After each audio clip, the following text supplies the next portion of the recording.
आप सबको प्रभु यीशु मसीह के नाम से एक बार फिर से जय मसीह की। परमेश्वर पिता का धन्यवाद करते हैं कि परमेश्वर ने एक बार फिर आपको और मुझे एक मौका दिया है ताकि हम परमेश्वर के वचन को देख सकें, परमेश्वर के वचन से सीख सकें। मेरे साथ निकालें पहला तीमुथियुस उसका 5 अध्याय उसके 22 वचन को हम पढ़ेंगे। वहां ऐसे लिखा हुआ है, किसी पर शीघ्र हाथ ना रखना और दूसरों के पापों में भागी ना होना, अपने आप को पवित्र बनाए रखना। पौलुस इस बात को जो है तीमुथियुस को जब ये पत्री लिख रहा है तो ये बात को वो कह रहा है कि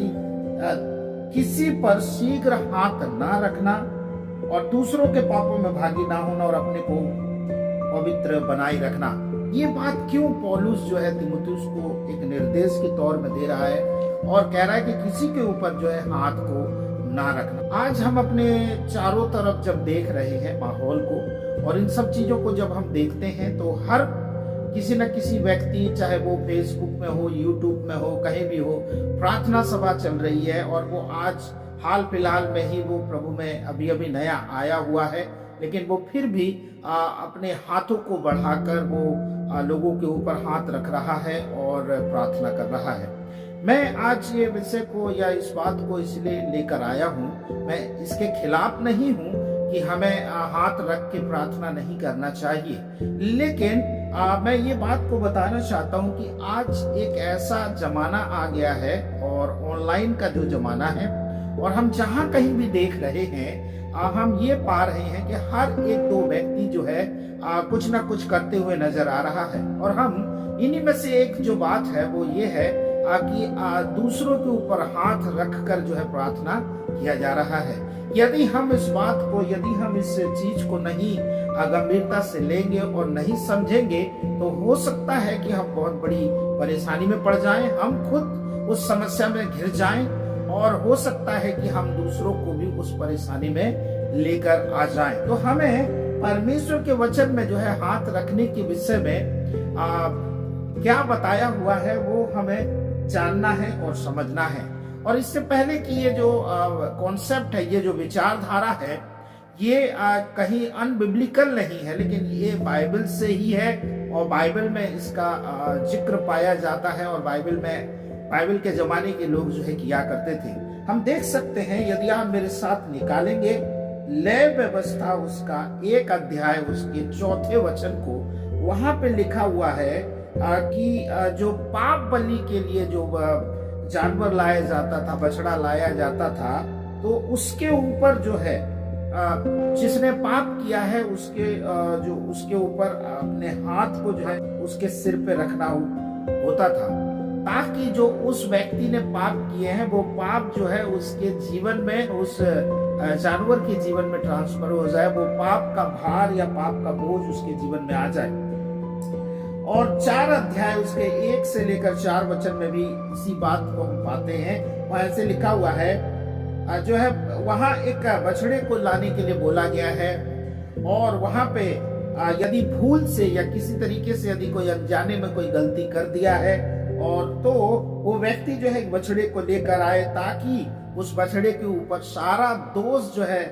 डाल दिया जाए और वो बछड़ा जो है बलि किया जाए। कि ये पुराने नियम में ये बात रखा गया है कि जब कोई ऐसा निर्दोष या कोई जिसने पाप भी ना किया हो, उसके ऊपर जो है जिस व्यक्ति के ऊपर दोष है और जिसने पाप किया है वो हाथ को रखता था, तो वो ये माना जाता था और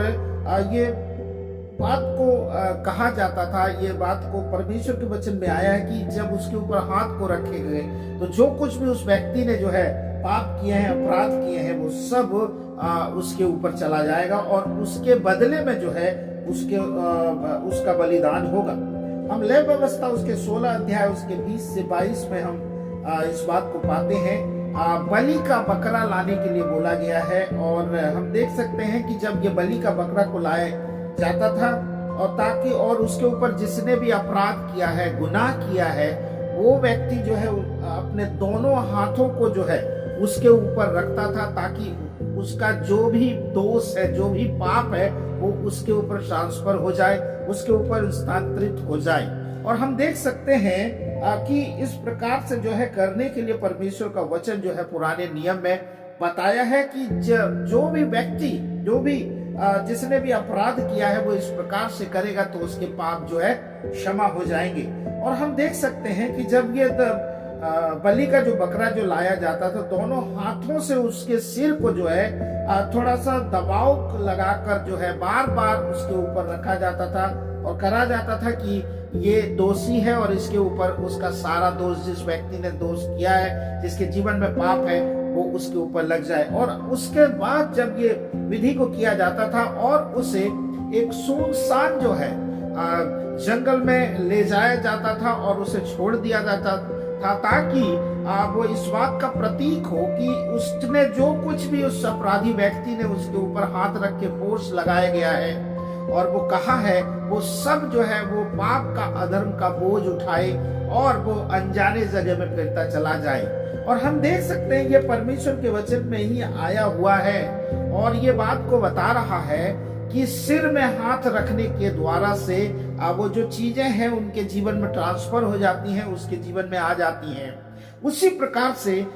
हम एक बार फिर से पौलुस के उस कथन की ओर चलते हैं। पहला तीमुथियुस उसका 5 उसके 22 में तीमुथियुस को निर्देश देते हुए वो कहता है कि तू शीघ्र जो है किसी के ऊपर हाथ नहीं रखना। पौलुस इस बात को नहीं कह रहा है कि तू हाथ मत रखना, लेकिन पौलुस इस बात को चेतावनी देते हुए और उसे समझाते हुए इस बात को कह रहा है कि शीघ्र जल्दबाजी नहीं करना किसी के ऊपर हाथ रखने के लिए। क्यों वो मना कर रहा था?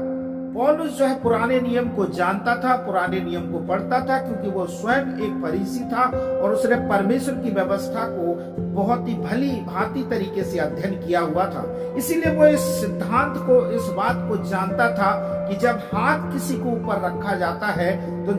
जो कुछ भी उस व्यक्ति के जीवन में है वो सब उसके ऊपर ट्रांसफर हो जाता है, उसके ऊपर जो है चला जाता है। और जब प्रार्थना की जाती है या हाथ रखकर जो है फोर्स तरीके से जो है